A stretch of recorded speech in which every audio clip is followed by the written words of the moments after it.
Hello everyone. आज का question है द्वितीय विश्व युद्ध में अमेरिका की भूमिका का वर्णन कीजिए। सन 1940 ईस्वी के राष्ट्रपति के चुनाव अभियान ने अमेरिकी एकता का अपूर्व परिचय दिया। रूजवेल्ट के प्रतिद्वंदी वेंडल विल्की ने राष्ट्रपति की विशेष नीति का समर्थन किया। इसके अतिरिक्त वह राष्ट्रपति की गृह नीति के अधिकांश पहलुओं से भी सहमत था।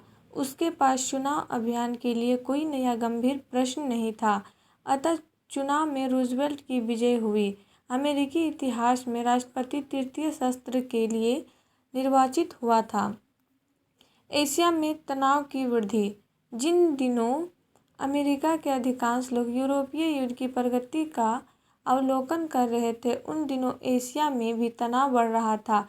अपने सामरिक महत्व के स्थानों को सुधारने के इस अवसर से लाभ उठाकर जापान ने एक नई व्यवस्था की घोषणा की।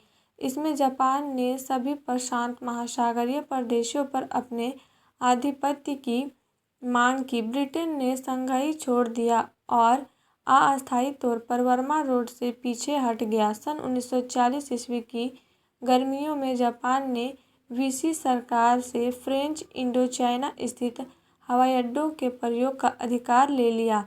अब जापान सितंबर में रोम बर्लिन घुरी में शामिल हो गया। तब इसके विरोध में अमेरिका ने निर्यात पर प्रतिबंध लगा दिया। पान को रद्दी लोहे। द्वितीय विश्व युद्ध में अमेरिका का प्रवेश। सन 1940 ईस्वी की घटनाओं तक ऐसा लगा कि जापानी दक्षिण की ओर, ब्रिटिश मलाया और डच द्वीप समूह के तेल, टीन और रबड़ की ओर मुड़ जाएंगे। जुलाई सन 1941 को विसी सरकार ने जापानियों को शेष इंडोचाइना पर भी अधिकार की अनुमति दे दी तो संयुक्त राज्य पहुंचा और उसने शांतिपूर्ण समझौते का प्रस्ताव पेश किया। 6 दिसंबर को राष्ट्रपति रूजवेल्ट ने इसके उत्तर स्वरूप जापान के सम्राट से शांति के लिए व्यक्तिगत रूप से अनुरोध किया। 7 दिसंबर की प्रातः जापान ने उत्तर अमेरिकी बेड़े और पर्ल हार्बर की सुरक्षात्मक व्यवस्था के ऊपर बम वर्षा आरंभ कर दी। जब अमेरिकी रेडियो ने हवाई, मिडवे, वेक और गुआम पर जापान के आक्रमणों का विस्तृत विवरण देना आरंभ किया तो इस आक्रमण के प्रति संयुक्त राज्य का क्रोध भड़क उठा। 8 सितंबर को अमेरिकी कांग्रेस ने जापान के साथ युद्ध की घोषणा कर दी। इसके 3 दिन बाद इटली और जर्मनी ने संयुक्त राज्य के विरुद्ध युद्ध की घोषणा कर दी। 9 दिसंबर को राष्ट्रपति रूजवेल्ट ने अमेरिकी जनता को अपना युद्ध संदेश देते हुए उसे यह स्मरण दिलाया, हमारा वास्तविक उद्देश्य भीभत्स युद्ध भूमि से बहुत ऊंचा और बहुत आगे है। जब हम शक्ति का उपभोग करते हैं, जैसा कि इस समय हमें करना है, हम दृढ़ संकल्प होते हैं कि इस शक्ति का उपभोग तत्कालिक बुराई के विरुद्ध और परम कल्याण के लिए होना चाहिए। हम अमेरिकी लोग विनाशक नहीं है, निर्माण करता है। युद्ध की घोषणा के बाद अमेरिका अपनी जनशक्ति और औद्योगिक साधनों को संगठित करने में जुट गया। 6 जनवरी 1942 ईस्वी को राष्ट्रपति रूजवेल्ट ने स्तब्ध कर देने वाले उत्पादन लक्ष्यों की घोषणा की। 1 वर्ष के अंदर उसने 60,000 वायुयानों, 45,000 टैंकों, 20,000 विमान भेदी तोपों और 180 लाख टन भार के व्यापारिक जहाज़ों की मांग की। राष्ट्र के सारे कार्यकलाप, कृषि, उद्योग, खनन, व्यापार, श्रम, पूंजी विनियोजन और यहाँ तक कि शिक्षा और सांस्कृतिक कार्य भी किसी न किसी रूप में नए नियंत्रण के अंतर्गत आ गए। असाधारण मात्रा में धन एकत्र किया गया, नए उद्योग तथा नई कार्य प्रणालियों का विकास किया गया। अनिवार्य भर्ती के अनेक अधिनियमों के कारण सब मिलकर संयुक्त राज्य की सेना करोड़ 51 लाख हो गई। सन 1943 के अंत तक लगभग 6.5 करोड़ स्त्री पुरुष या तो सैनिक बन गए थे अथवा युद्ध से संबंधित कार्यों में संलग्न थे। संयुक्त राज्य द्वारा युद्ध में शामिल होने के कुछ समय बाद मित्र राष्ट्रों ने अपनी सैनिक कार्यवाही का मुख्य केंद्र यूरोप को बनाने का निश्चय किया। सन 1942 ईस्वी में प्रशांत महासागर में जहां नौसेना ने युद्ध पोत से उड़ान भरने के लिए हवाई जहाज रखे थे, अमेरिका की महत्वपूर्ण विजय हुई। मई सन 1942 ईस्वी में कोरल समुद्र के युद्ध में जापान की पराजय हुई, जिससे उसने ऑस्ट्रेलिया के ऊपर आक्रमण करने का विचार छोड़ दिया। सन 1942 ईस्वी में मिडवे द्वीप के पास हवाई आक्रमणों से जापानी नौसेना को काफ़ी क्षति पहुंची। अगस्त में नौसेना और स्थल सेना के सम्मिलित प्रयास से अमेरिकी ग्वाडलकैनाल पहुंचे और बिस्मार्क समुद्र के युद्ध में अमेरिका की विजय हुई। मित्र राष्ट्रों द्वारा धुरी राष्ट्रों पर विजय। सामरिक आवश्यकता को सभी वस्तु यूरोपीय युद्ध क्षेत्र में पहुंचने लगी। सन 1942 ईस्वी को वसंत और ग्रीष्म ऋतु में मिस्र के विरुद्ध जर्मनी की प्रगति को ब्रिटिश सेनाओं ने रोक दिया और जर्मन जनरल अर्विन रोमेल को त्रिपोली में पीछे धकेलकर स्वेज पर आक्रमण का भय समाप्त कर दिया। 7 नवंबर सन 1942 ईस्वी को एक अमेरिकी सैनिक दल फ्रांसीसी अफ्रीका उत्तरी में उतरा। उसने यहां इटली और जर्मनी की सेनाओं को पराजित किया। लगभग 3,49,000 सैनिक बंदी बनाए गए। सन 1943 की गर्मियों तक भूमध्य सागर का दक्षिण समुद्री तट फासिस्ट सैनिकों से मुक्त कर दिया गया। सितंबर में मार्शल व दोगलियो के नेतृत्व स्थापित इटली की नई सरकार ने विराम संधि पर हस्ताक्षर किए। जिस समय इटली में युद्ध चल रहा था, मित्र राष्ट्रों की सेना ने जर्मन रेल मार्गों, कारखानों और हथियारों के आवास्थानों पर हवाई आक्रमण किए। महाद्वीप के काफ़ी भीतर रोमानिया के प्लेओस्टी नगर में स्थित जर्मनी के तेल केंद्र में भी आक्रमण किया गया। पश्चिमी मोर्चे का आरंभ। सन 1943 ईस्वी के अंत में रणनीति पर काफ़ी वाद विवाद के पश्चात मित्र राष्ट्रों ने युद्ध के लिए पश्चिम मोर्चा भी खोल दिया, ताकि जर्मनी रूसी क्षेत्र से काफ़ी सैनिकों को हटाने के लिए विवश हो सके। जनरल ड्वाइट टी आइजनहावर को सर्वसेनाध्यक्ष बनाया गया। 6 जून को, जिस समय सोवियत प्रत्याक्रमण हो रहा था, अमेरिकी और ब्रिटिश सेना की टुकड़ी वायुसेना सुरक्षा में नॉर्मंडी के समुद्र तट पर उतरी और उसकी किलेबंदी पर अधिकार कर लिया। इसके बाद मित्र राष्ट्रों की सेनाएं फ्रांस से होकर जर्मनी में प्रवेश करने लगी और उसकी सबसे दृढ़ सुरक्षा पंक्ति को भेदना आरंभ कर दिया।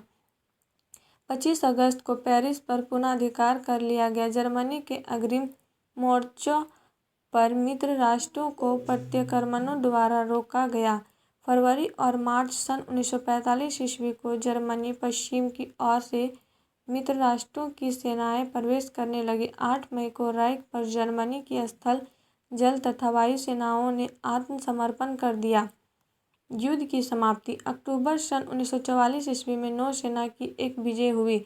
इवो जिया व ओकिनावा में जो युद्ध हुए, उसने ऐसा ज्ञात हुआ कि यद्यपि जापान की स्थिति निराशाजनक है, फिर भी वह काफ़ी समय तक युद्ध कर सकता है। अगस्त में नागासाकी और हिरोशिमा पर अणु बम गिराए जाने के पश्चात युद्ध एकाएक समाप्त कर दिया गया।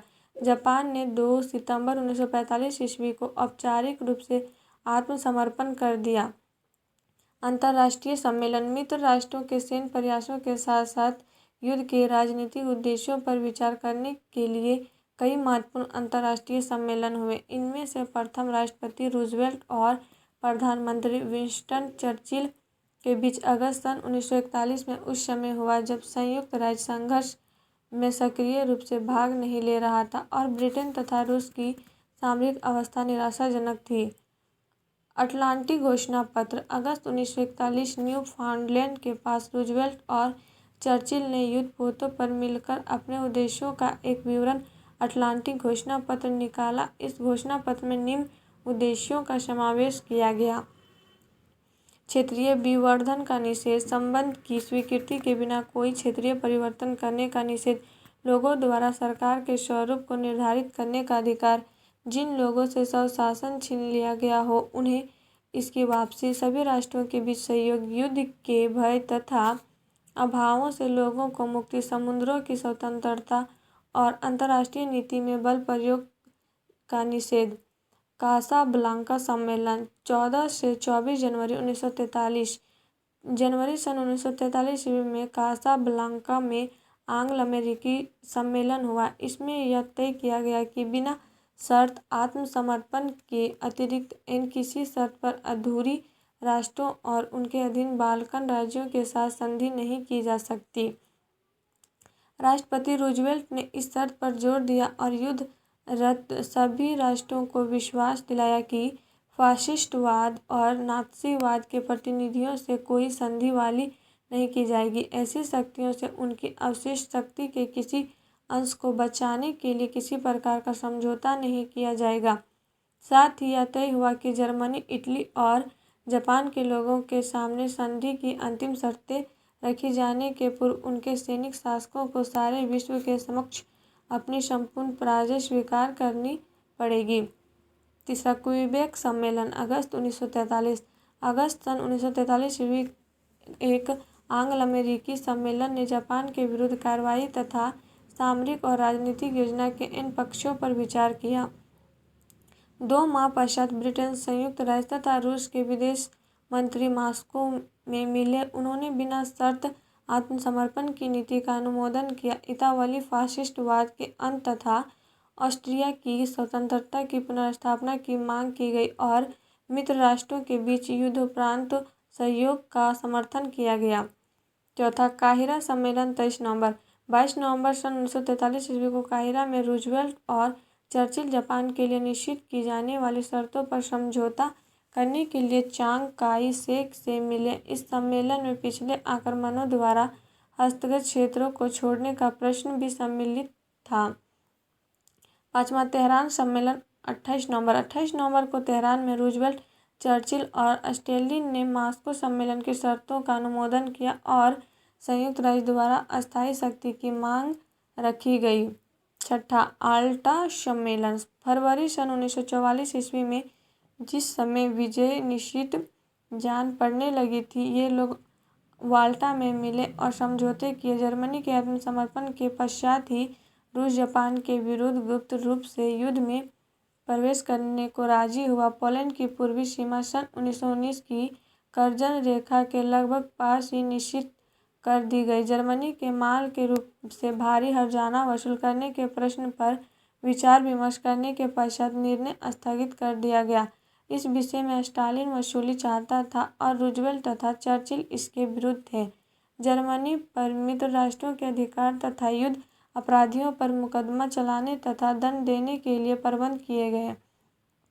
मुक्त क्षेत्रों के लिए अटलांटिक चार्टर के सिद्धांतों को लागू किया गया। इन बातों के अतिरिक्त आल्टा सम्मेलन में यह स्वीकार भी किया गया कि संयुक्त राष्ट्र की सुरक्षा परिषद में राज्यों को अपने सुरक्षा से संबंधित मामलों में विशेष अधिकार प्राप्त होगा। काफ़ी मतभेद के बाद, जिसमें रूजवेल्ट, स्टालिन और चर्चिल से असहमत था, यह निश्चित हुआ कि सभी शक्तियां रूस की इस मांग का समर्थन करेगी कि उसे संयुक्त राज्य महासभा में यूक्रेन और बेलारूस की जनसंख्या के आधार पर 2 अतिरिक्त मत प्राप्त रहेंगे। आल्टा से लौटने के 2 मास पश्चात फ्रैंकलिन डी रूजवेल्ट की जॉर्जिया में अवकाश मनाते समय मस्तिष्क से रक्त प्रवाह के कारण मृत्यु हो गई। अमेरिकी इतिहास में कुछ ही ऐसा व्यक्ति है जिनके लिए इतना गंभीर शोक मनाया गया। कुछ समय तक अमेरिकी जनता इस अपूरणीय क्षति से संज्ञाहीन सी हो गई।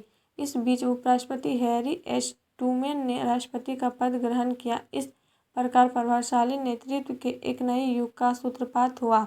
और आप लोग को वीडियो अच्छी लगी तो please like and subscribe my YouTube channel and share जरूर करें।